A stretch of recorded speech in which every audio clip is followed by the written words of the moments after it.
Mahalagang marinig ng lahat ang ating paninindigan. Para sa mabungang buhay, ito po si Father J-Boy. Tayo na po at magkape at pandasal.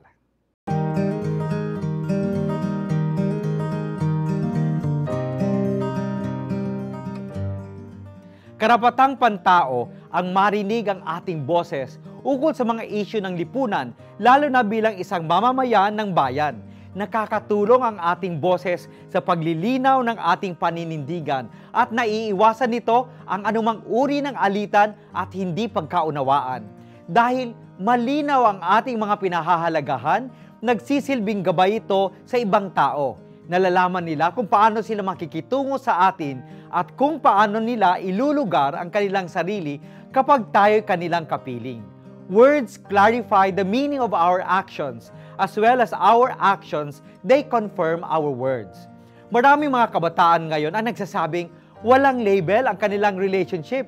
Ito ay isang malaking kamalian. Kapag walang label, hindi malinaw ang relationship. Simple lang, kung walang label, paano mo malalaman kung hahawakan mo ang kanyang kamay o hindi?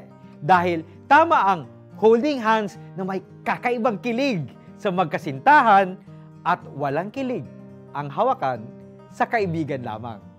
Nililinaw ng salita ang ating mga ginagawa.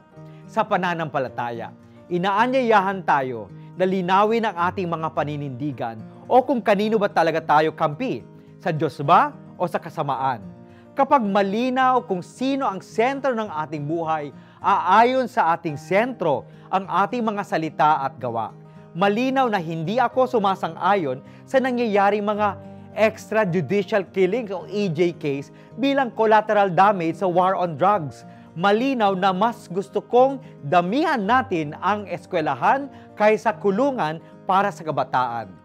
Ikaw, malinaw ka ba? Manalangin po tayo. O Diyos, turuan niyo po kaming malinawan sa aming mga paninindigan upang sa aming pagsasalita, hindi kami magkakamali. Amen.